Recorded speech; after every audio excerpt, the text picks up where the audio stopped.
ወጣቶች የክረምት ወርን እንዴት ማሳለፍ ይኖርባቸዋል የሚለው የዛሬው ዋና መወያያ ርዕሳችን ነውና መምህር እንግዲህ ሽሽታችሁ በክረምትና በሰንበት እንዳይሆን አጥብቃችሁ ጸልዩ የሚል ወንጌል ቃል አለና ሽሽታችሁ በክረምት ወይንም በሰንበት እንዳይሆን ያለበት ምክንያት ምንድነው? ምስጢራዊ ትርጉም ስናየው መንፈሳዊ ህይወታችን እንዲዳብር ምን አይነት መርሆችን መጠቀም ይኖርብናል?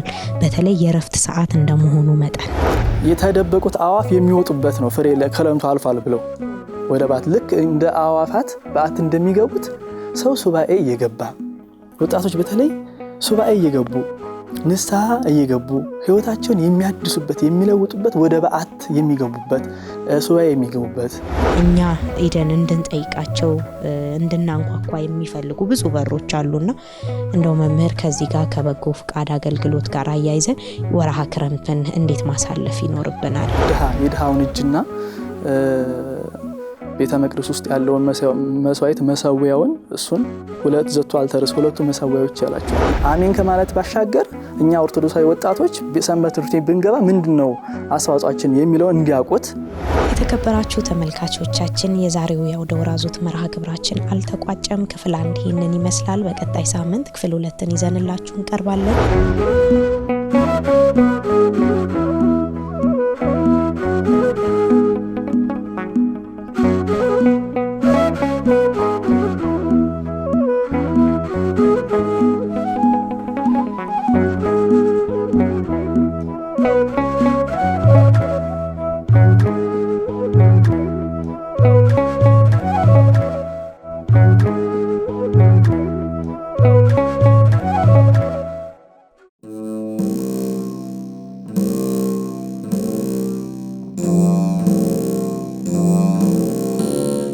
ሰላም እግዚአብሔር በያላችሁበት ይብዛ። የተከበራችሁ ተመልካቾቻችን ይህ የኢትዮጵያ ኦርቶዶክስ ተዋሕዶ ቴሌቪዥን ነው። መርሃ ግብራችን አውደ ወራዙት ይሰኛል። በዛሬው መርሃ ግብራችን በባለፈው ሳምንት የወጣቶች ህይወት በተለይ በክረምቱ ወቅት እንዴት ማለፍ ይኖርበታል በሚል ርዕሰ ጉዳይ ላይ ክፍል 1ን አድርሰንላችሁ ነበረ። እነሆ ዛሬ ክፍል 2ን ይዘንላችሁ ቀርበናል።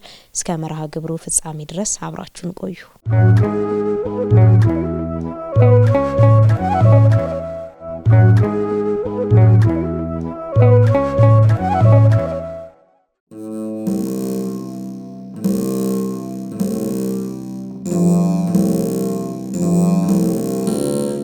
ምናልባት እንደው በወርሃ ክረምት አብዛኞቻችን ከጓደኞቻችን ጋር የምናሳልፈው ጊዜ ይበልጣልና እንደው ጓደኝነት ራሱ ምርጫችን ልክ ካልሆነ ከሚያጠፉን መንገዶች መካከል አንዱና ትልቁ ነገር የጓደኝነት ህይወታችን ነው።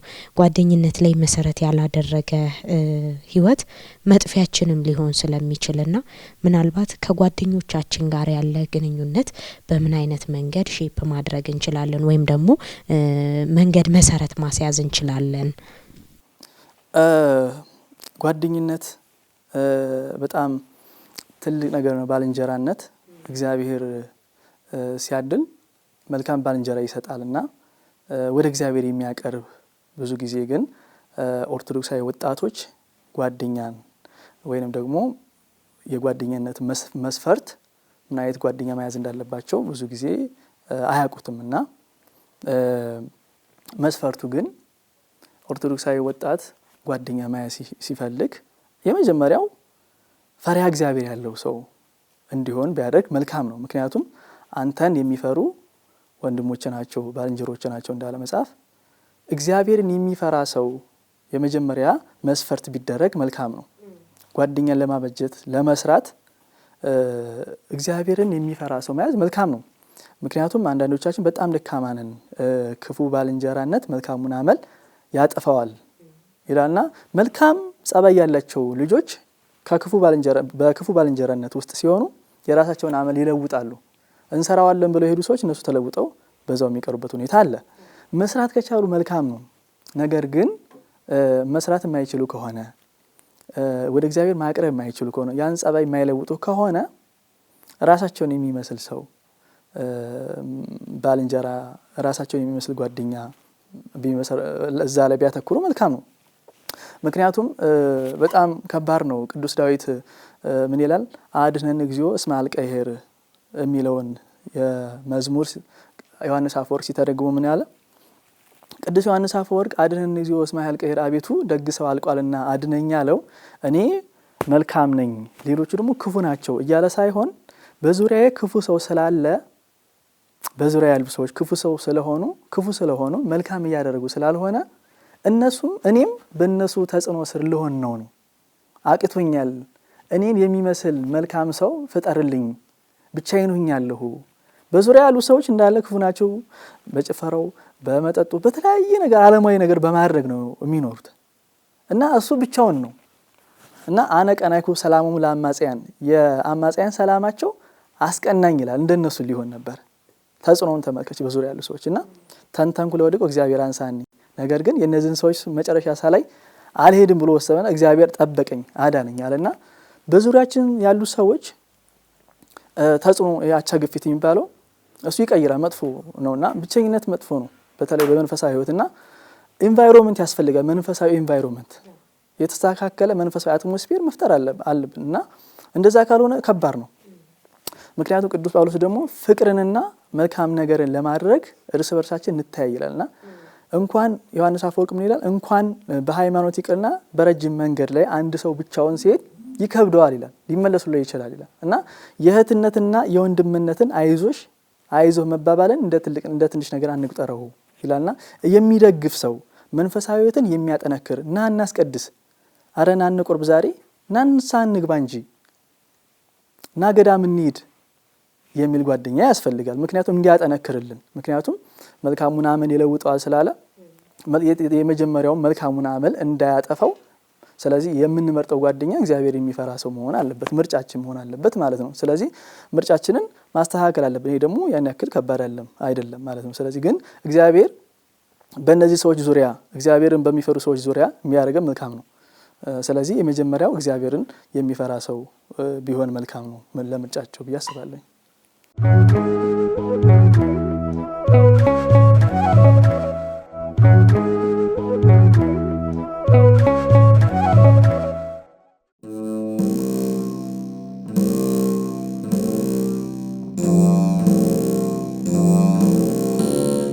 መልካም መምህር፣ ምናልባት መጀመሪያ አካባቢ ስለ ማህበራዊ ሚዲያ አጠቃቀማችን ለማንሳት ሞክረን ነበረ።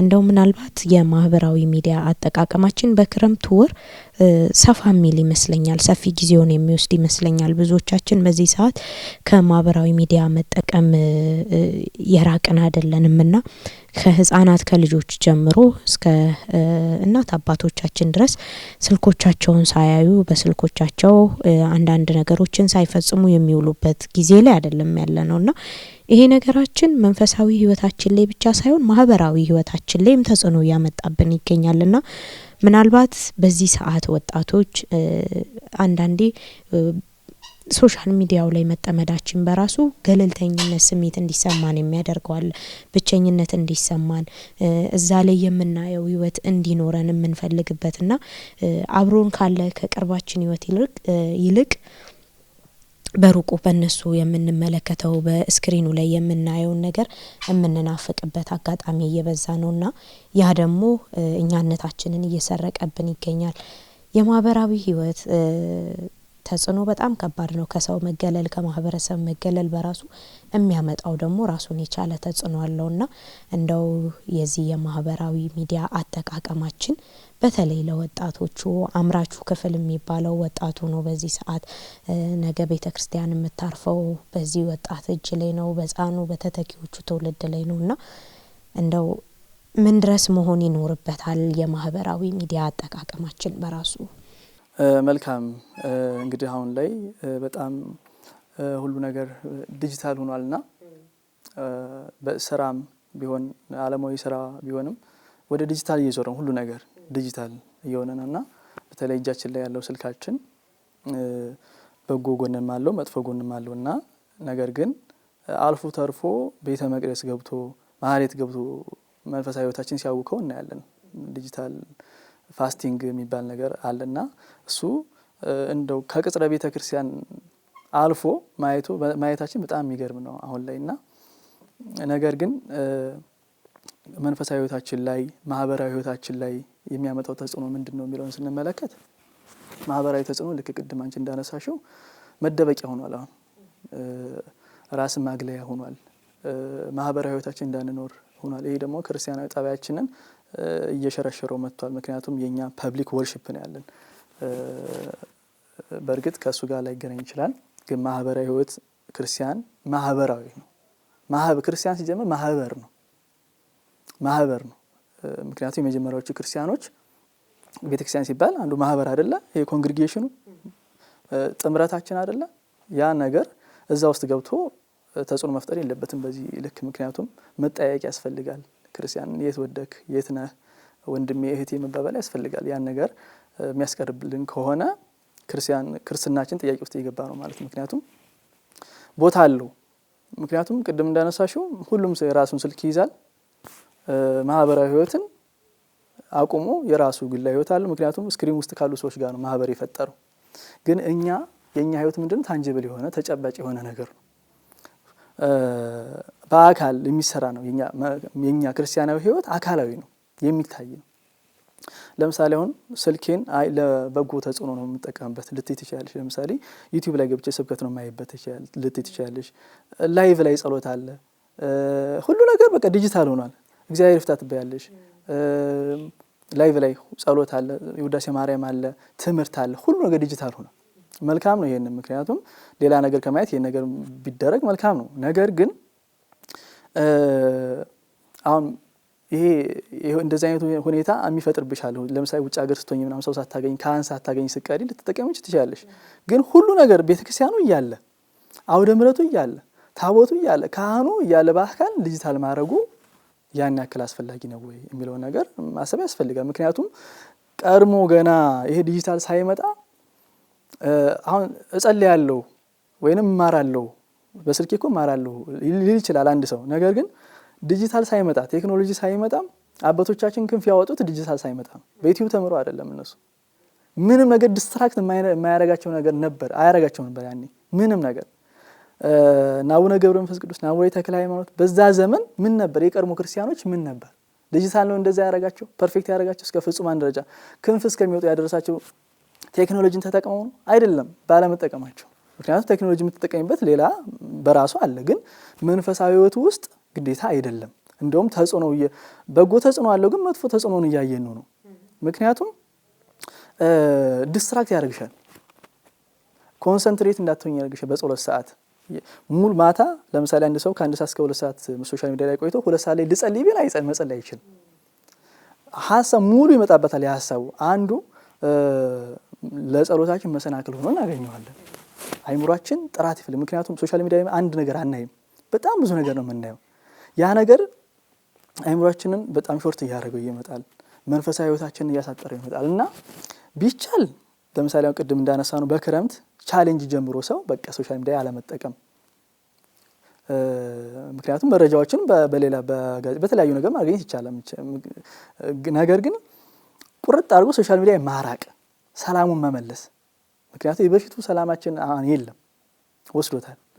ለመመለስ ትክክለኛውን ደስታ የምናገኝበትን ነገር ለማግኘት ቁርጥ አድርጎ መተው የሚቻል ከሆነ ቻሌንጅ ጀምሮ ሰው በዚህ ክረምት ውስጥ ይሄን ነገር መጠቀም፣ ይሄንን መተግበሪያ አልጠቀም፣ ይሄንን መተግበሪያ አልጠቀም፣ ይሄንን መተግበሪያ አልጠቀም ብሎ ቻሌንጅ መጀመር። ከዛ ወደ ራሱ ይመለሳል፣ ከዛ ወደ እግዚአብሔር ይመለሳል፣ ከዛ ወደ መጽሐፍ ቅዱስ ይመለሳል፣ ከዛ ወደ ማህበረሰቡ ይመለሳል። ነገር ግን ገና ከህፃናት ጀምሮ ሙሉ በሶሻል ሚዲያ ተጠምዷል። ያ ነገር እንዲሆን ምንድነው? ሰልፍ ዲሲፕሊን፣ ስርዓት ያስፈልጋል። ራስን መግዛት ያስፈልጋል። ሰው ራሱን ካልገዛ በሁሉም ነገር ማኒፑሌት ሊሆን ይችላል። ስለዚህ ራስን መግዛትና ዲሲፕሊን ሆኖ ሶሻል ሚዲያዎችን እንዲቆጣጠሩ ሳይሆን መቆጣጠር አንዱ ራሱ በነገራችን ላይ ለመንፈሳዊ ህይወት መሰናክል ከሚሆኑ ነገሮች አንዱ እውቀት ማለት ማወቅ ለራሱ ቅዱስ ጳውሎስ ምን ይላል? ኢየሱስ ክርስቶስ በመስቀል ላይ እንደተሰቀለ ብቻ ለማወቅ ቆርጬ ነበር፣ ሌላ ነገር ማወቅ አልፈልግም ነበር ይላል። ማለት ማወቅ መጥፎ ነው ያልኩ ሳይሆን ለመንፈሳዊ ህይወታችን መሰናክል እንዳይሆኑ አንዳንድ ነገሮች እነሱም ዲስትራክት እንዳያደርጉ እነሱ ነገር ማስወገድ። ሶሻል ሚዲያ ደግሞ አንዱ ስለሆነ ወይ አጠቃቀማችንን ማሳመር ነው፣ ወይ ደግሞ ከቻለን በቻሌንጅ ዘመቻ ጀምረን ራሳችን ላይ ዘመቻ ማውጣት አለብን። ለምን? መንፈሳዊ ለውጥ ለማምጣት መንፈሳዊም አይምሮዊም ለውጥ ለማምጣት የራሳችን ላይ ቻሌንጅ መጀመር አለብን ማለት ነው። ስለዚህ ቻሌንጅ ብቻ አይደለም ቁርጥ ውሳኔ ያስፈልጋል። ውሳኔ ያታልሉናል። በቃ አረ ሌው አይነት ነገር እስከዚህ ሰዓት እስከ 1 ሰዓት ትንሽ የሚለው ነገር ያታልለናል። ስለዚህ እንደዛ አሁንም ሁሌም ነውና አያልቅም። ስለዚህ ዛሬ መወሰን ቁርጥ ውሳኔ ያስፈልጋል። እነዛ ሶሻል ሚዲያዎችን ለመተው ውሳኔ ብቻ የሚያስፈልገው ነገር ግን በዛ ምትክ የምትሰሪው ስራ ያስፈልግሻል። ሶሻል ሚዲያ ትተሽ በሶሻል ሚዲያ አዲክትድ የሆነ ሰው ሌላ ነገር ካልሰራ አሁን መልሶ ሊገባ ይችላል። ግን ያንን የሚተካለት ነገር ያስፈልገዋል። መጻሕፍት ቅዱሳት መጻሕፍት አሉ። በሃርድ የተሰሩ መጻሕፍትን ማንበብ መልመድ።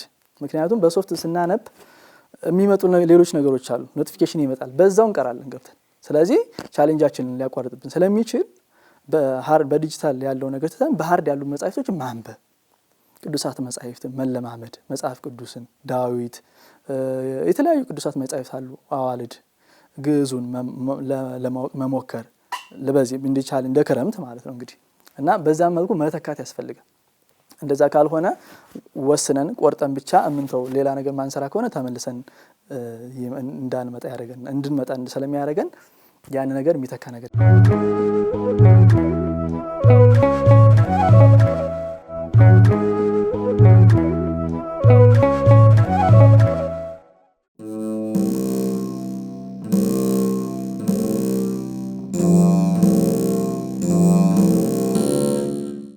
እውነት ነው መምህር። ምናልባት አንዳንዴ በተለይ የከፍተኛ ትምህርት ተቋማት ላይ የሚገኙ እህት ወንድሞች በወርሃ ክረምት ወደ የቤተሰቦቻቸው የሚመለሱበት ሰዓት ነውና አንዳንዴ የለመዷቸው ጓደኞቻቸውን በማጣት አብረዋቸው መሆን የሚፈልጓቸውን ሰዎች በማጣት ብቻ ወደ ድብርት ወይም ደግሞ ወደ ገለልተኝነት ስሜት ይገባሉና ምናልባት እነሱ የሚፈልጓቸው አይነት ሰዎች በአካባቢያቸው ባለመኖራቸው ብቻ ለሱስ ህይወት ራሳቸውን የሚያጋልጡበት ሁኔታ አለ። አንዳንዴ ብቸኝነት ራሱ ሌላ ነገሮችን እንድንሞክር እንድናስብ ያደርጋልና ወጣቱ በዚህ ሰዓት ላይ በተለይ በወርሃ ክረምት በተለያየ ሱስ ውስጥ ያሉ ወጣቶች በእቅድም ራሳቸውን ለመለወጥ ሱባኤ በመያዝ ገዳማት በመዞር የሚያሳልፉ ወጣቶች እንዳሉ ሆኖ ምናልባት በሱስ ውስጥ ያሉ እህት ወንድሞቻችን ይሄንን ክረምት እንዴት ማሳለፍ ይኖርባቸዋል? ለመውጣት አንዳንዴ መቁረጥ ያስፈልጋል፣ መወሰን ያስፈልጋል። አንድ ነገር ላይ ከግብ ለመድረስ የምንለው ነገር አለና አንዳንዴ ለመቁረጥ ለራሱ የሚያስፈልጉን ቅድመ መስፈርቶች ይኖራሉና እነዛን ነገሮች እንዴት አድርገን ወደ ራሳችን መመለስ እንችላለን? እንግዲህ የከፍተኛ ትምህርት ተቋማት ተማሪዎች በተለይ ዩኒቨርሲቲዎች ግቢ ጉባኤ የሚባል ነገር አለና እሱ ወጣቶችን በደንብ የያዛቸው ትልቅ ነገር ነውና እሱ መንፈሳዊ መንፈስ አለው በጣም እዛ ጓደኛ ብቻ ሳይሆን ቤተሰብ ያፈሩበታል። ክርስቲያናዊ ቤተሰብ ያፈሩበታል። ህይወታቸውን ይቀይርላቸዋል። እግዚአብሔር መጽሐፍ ቅዱስን ወንጌልን ምንም የማያውቁ ልጆች እዛ ተለውጠው በቃ ከዚህ ባንወጣ የሚሉበት ሁኔታ ተፈጥሮ እናያለን እና ሲወጡ ግን በጣም ይቸገራሉ። ምክንያቱም እነዛ ጓደኞቻቸውን አያገኙም። ክረምት ላይ ያንን አገልግሎት አያገኙም። ያንን መንፈስ አያገኙትም። ስለዚህ ከወጡ በኋላ እንዴት ነው የሚሆኑት? ወደ ሌላ ዲፕሬሽን ሊገቡ ይችላሉ። ስሜታቸው ሊለወጥ ይችላል። እንዴት ነው አስጠብቀው መቀጠል ያለባቸው? የገቡትስ እንዴት ነው የሚወጡት አይደለም ነው። ስለዚህ ሲወጡ ያንን መንፈስ ማስቀጠል አለባቸው። እንግዲህ በግቢ ጉባኤ ቆይታቸው ያገኙት እግዚአብሔርን ስለሆነ እግዚአብሔር ደግሞ የትም ቦታ አለ። ቤተክርስቲያን የትም ቦታ አለች። ስለዚህ ያ መንፈሳዊ መንፈስ እንዳይጠፋ እዛ ያገኙትን ክርስቲያናዊ ስነ ምግባር ኮርሶች፣ የተለያዩ ነገሮችን ማስቀጠል አለባቸው። በአቅራቢያቸው ካለ አብያተ ክርስቲያናት በመሄድ ማስቀጠል ይችላሉ። ምክንያቱም ዩኒቨርሲቲ ውስጥ ግቢ ጉባኤ እንዳለ ሁሉ ቤተክርስቲያን ደግሞ ሰንበት ትምህርት ቤቶች አሉ። ስለዚህ ወደዛ ጆይን ማድረግ አለባቸው። ምክንያቱም ወዲያው በጣም ጥልቅ የሆነ ስሜት ውስጥ ነበሩ ማለት መንፈሳዊ ደስ የሚል ስሜት ነበሩና ከዛ ሲወጡ በጣም ይቸገራሉ። ስለዚህ ጎበዝ መሆን አለባቸው፣ ብልጥ መሆን አለባቸው። ቶሎ ብለው ወደ ሰንበት ትምህርት ቤት ጆይን ማድረግ አለባቸው፣ መግባት አለባቸው። ክረምት አጫጭር ኮርሶች ይሰጣሉ በየአድባራቱ። የ3 ወር አለ። በየአመቱ የሚሰጡ የክረምት ስልጠናዎች አሉ። እነሱ ጋር ጆይን ማድረግ አለባቸው ያ ነገር እንዳያጡ ምክንያቱም እዛ ሙሉ መንፈሳቸውን ማግኘት ይችላሉ እዛ ላይ። እሱ ብቻ አይደለም አሁን ወጣቶች የበገና ስልጠና ሲሰለጥኑ ያለን ክረምት እንደዛ አይነት ነገር መፍጠር አለባቸው። በገናውን ሲለማመዱ መክረም አለባቸው። ይችን ክረምት የከበሮ አመታት ስልቱን ቅኝቱን እሱም መለማመድ ኦርቶዶክሳዊ ወጣቶች አይደሉ በሌላ እምነት በጣም አሪያ ይሆኑናል ባይዘው ወጣቶች በጣም ጎበዝ ናቸውና የመንፈሳዊ መዝሙር ማጥናት ላይ ጎበዝ መሆን አለባቸው። ምክንያቱም መንፈሳቸው የሚጠበቀው በዝማሬው ስለሆነ አንዱ መንፈሳቸውን መጠበቂያ መንገዱ ዝማሬው ስለሆነ ራሳቸውን በዛ አስጠግተው ማሳለፍ አለባቸው። ምክንያቱም ስራ ከፈቱ ስሜታቸው መንፈሳዊ ስሜታቸው ያጡታልና እሱን ለመጠበቅ በአቅራቢያቸው ካለ አድባራት ሰንበት ትምህርት ቤት ሄደው ራሳቸውን በመንፈሳዊ ህይወት ማሳደግ ያኑ እድገት አይደለም መንፈሳዊ ህይወት የጀመሩትን ግቢ ላይ የጀመሩትን መንፈሳዊ ህይወት የስፒሪቹዋል ግሮዝ የሚባለው ነገር ማስቀጠል አለባቸው። ምክንያቱም ጀምረውታል እንግዲህ ቀምሰውታል ስለሚቋረጥ ነገር አይደለም መንፈሳዊ ህይወት ዴቨሎፕ ማድረግ አለባቸው። መንፈሳዊ ልምምድ ውስጥ መሆን አለባቸው። በጾም ውስጥ በጸሎት ውስጥ ሲሆኑ ያንን መንፈሳዊ መንፈስ አያጡትም ማለት ነው። ስለዚህ ይህን በማድረግ ራሳቸውን ከዛ መንፈስ እንዳይወጡ ራሳቸውን መጠበቅ ይችላሉ ብዬ አስባለሁ። መምህር ሰዓታችንም እየሄደ ስለሆነ ምናልባት እንግዲህ ብዙ ልናነሳቸው የሚገቡ ርዕሶች ይኖራሉ በክረምት ወቅት ላይና ምናልባት በቀጣይ ክፍል ይዘንን የምንቀርበው ይሆናል። እንግዲህ በእነዚህ በወርሃ ክረምት ያገኘናቸው ልናገኝ ያቀድናቸው ፍሬያማ ውጤቶች የራስን የማሳደግ ራስን የማዳበር ስራዎች መስከረም ሲጠባ ተማሪው ወደ ትምህርቱ ዓለም ሲገባ ሰራተኛውም ወደ ስራው ዓለም በሚሰማራበት ሰዓት በክረምት ያፈራናት ያቺን ፍሬ እንዳትበተንብን እንደው በበጋውስ ዓለም እንዴት ማስቀጠል እንችላለን? እንዴትስ ነው ይሄንን የተጀመረ መንገድ አቅንቶ ባንድ ወጥ ማስቀጠል የሚቻለው የሚለውን እናንሳና እናጠናቅ የዛሬ መርሃ ግብር። መልካም እንግዲህ በምንድነው የሚቀጥለው?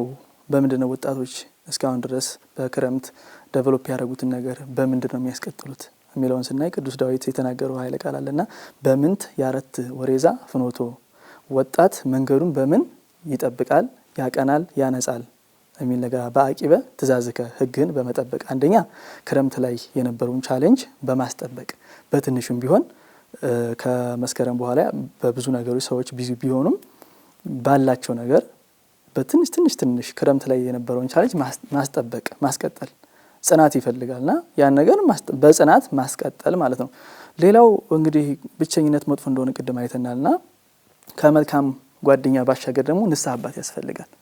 ስለዚህ ያንን የገነባነው በክረምት ውስጥ በጽናት የገነባነውን መንፈሳዊ ህይወት እንዳይሸረሸር ጠባቂ ግንብ የሚሆን የሚረዳን አይዞሽ የሚል መንፈሳዊ አባት ንስሐ አባት ያስፈልጋል። በንስሐ አባት መመራት የያዝነውን መንፈሳዊ ህይወት እንድናጠናው እንድንጠብቅ በትክክለኛ መንገድ እየሄድ እንደሆን ኮንፊርም የሚያደርግልን ንስሐ አባታችን ነው።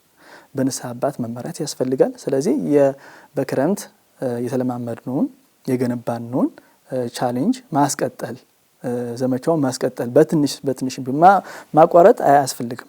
ሰዓት አሁን መልሶ ቢዚ ሊሆን ይችላል ሰው በትምህርትም በስራም ግን ትንሽ ጸሎት፣ ትንሽ ንባብ፣ ትንሽ ስግደት፣ ትንሽ መንፈሳዊ ህይወት፣ ትንሽ ትሩፋት ትንሽ መንፈሳዊ ሰዎች ያው በትሩፋት ውስጥ በፍቅር በትህትና ውስጥ ሲሆን ሰው ማጥፋት የለበትም ያን ነገር ምክንያቱም እያሳደገው እንዲሄድ በትንሹ ማስቀጠል ያስፈልጋል። ነገር ግን ትልቁ የሚያጸናው ንስሐ አባት እና ከቤተክርስቲያን አለማራቅ ትልቁ ክረምት ላይ ገነባነውን ሀሳብ ወይንም ስራ ወይንም ምግባር እንድንቀጥል የሚያደርገን ከንስሐ አባት አለመራቅ እና ያዝኑን ነገር በጽናት ማስቀጠል ነው ማለት ነው። በጣም አመሰግናለሁ መምህር። ሰዓት ቢኖርና ከዚህ በላይ ብንወያይበት ደስ ይለኝ ነበረ። ያለህን ጊዜ አጣብህ ስለሰጠህን ጊዜ በድጋሚ ክብረት ይስጥልኝ። አመሰግናለሁ። የተከበራችሁ ተመልካቾቻችን የወጣቶች ህይወት በወርሃ ክረምት እንዴት ማለፍ ይኖርበታል በሚል ርዕስ ያዘጋጀንላችሁ የዛሬ ክፍል 2 መርሃ ግብራችን ይህንን ይመስል ነበር። በቀጣይ ሳምንት በተመሳሳይ ፕሮግራም በተለየ ርዕስ እስክንገናኝ ድረስ ሰላም እግዚአብሔር በያላችሁበት ይብዛ እያልን እኛ ከወዲሁ እናበቃለን። ቀሪ የኢትዮጵያ ኦርቶዶክስ ተዋሕዶ ቴሌቪዥን መርሃ ግብሮች ይቀጥላሉ። ምናልባት ይህ መርሃ ግብር በኢትዮጵያ ኦርቶዶክስ ተዋሕዶ ቴሌቪዥን ካመለጣችሁ በጣቢያው ስም የተከፈቱ የተለያዩ የሶሻል ሚዲያ አማራጮች አሉ። በእነሱ ታገኙናላችሁ። የዩቲዩብ ቻናላችንን ሰብስክራይብ፣ ሼር፣ ላይክ እያደረጋችሁ ለወዳጅ ዘመድ አጋሩልን። ክብረት ይስጥልኝ።